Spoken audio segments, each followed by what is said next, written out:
நம் ஆண்டவர் இயேசு கிறிஸ்துவின் நாமத்தினால் மகிழ்ச்சியும் சமாதானமும் நம் அனைவரோடும் இருப்பதாக. எசாயா 41:6-12 முடிய. ஒவ்வொருவரும் தம் அடுத்தவருக்கு உதவி செய்கின்றார், தம் அடுத்தவரிடம் திடன் கொள் என்கின்றார். கைவினைஞர் பொற்கொள்ளருக்கு ஊக்கம் ஊட்டுகின்றார். சுத்தியலால் தட்டுபவர் சம்மட்டியால் அடிப்பவரிடம் பற்ற வைப்பது பற்றி நன்றி என்று சொல்லி உற்சாகப்படுத்துகின்றார். அசையாதபடி ஆணிகளால் அதை இருப்புகின்றார். நீயோ இஸ்ரேலே, என் அடியவனே, நான் தெரிந்தெடுத்த யாக்கோப்பே, என் அன்பன் ஆபிரகாமின் வழிமரபே, உலகின் எல்லைகளினின்று உன்னை அழைத்து வந்தே, தொலை நாடுகளினின்று உன்னை அழைத்தே. நீ என் அடியவன், நான் உன்னை தெரிந்தெடுத்தே, உன்னை நான் தள்ளிவிடவில்லை என்று சொன்னேன். அஞ்சாதே, நான் உன்னுடன் இருக்கிறேன்.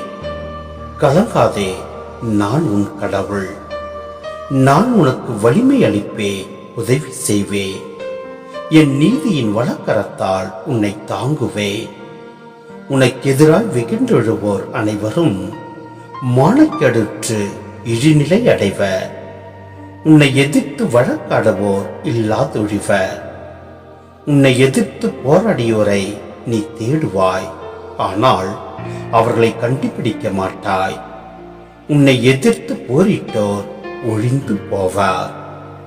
சிந்தனை: அஞ்சாதே, நான் உன்னோடு இருக்கிறேன், உனக்கு துணையாய் இருப்பேன் என்ற சொற்றொடர்கள் மீண்டும் மீண்டும் இப்பகுதியில் வருகின்றன. இவை இஸ்ரேலை தம் மக்களாக தேர்ந்தெடுத்த ஆண்டவர் அவர்களை முற்றிலுமாக கைவிட மாட்டார், அவர்களை பாதுகாத்து வழிநடத்துவார் என்ற உண்மையை விளைக்கின்றன. மேலும் இப்பகுதியில் வரும் இஸ்ரேலின் தூயவரே உன் மீட்பர் என்ற சொற்றொடர் இதை உறுதிப்படுத்துகிறது. மீட்பர் என்ற சொல் எபிரேய மொழியில் கோயல் என்ற சொல்லின் மொழிபெயர்ப்பு. இந்த சொல் ஒரு நெருங்கிய இரத்த உறவை காட்டும் சொல்லாகும். மேலும் இந்த உறவால் இணைக்கப்பட்டவர்களில் ஒருவருக்கு உதவி தேவைப்படும் போது மற்றவர் உதவி செய்ய வேண்டிய கடமையையும் உள்ளடங்கியது இச்சொல்.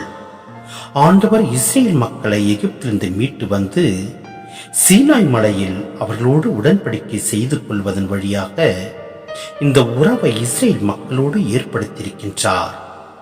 இப்பகுதியில் வரும் வார்த்தைகள் ஆண்டவர் இந்த உறவிற்கேற்ப தம்முடைய கடமையை ஆற்றுகிறார் என்பதை குறிப்பிடுகின்றன. எனவே நாம் எதை குறித்தும் அச்ச வேண்டாம், பய வேண்டாம். நம் ஆண்டவர் நம்மோடு இருக்கின்றார். எனவே நம் ஆண்டவரில் நிலைத்திருப்போம். எல்லாம் அல்ல இறைவன் நம்மை நிறைவாய் ஆசீர்வதிப்பார். ஆமென்.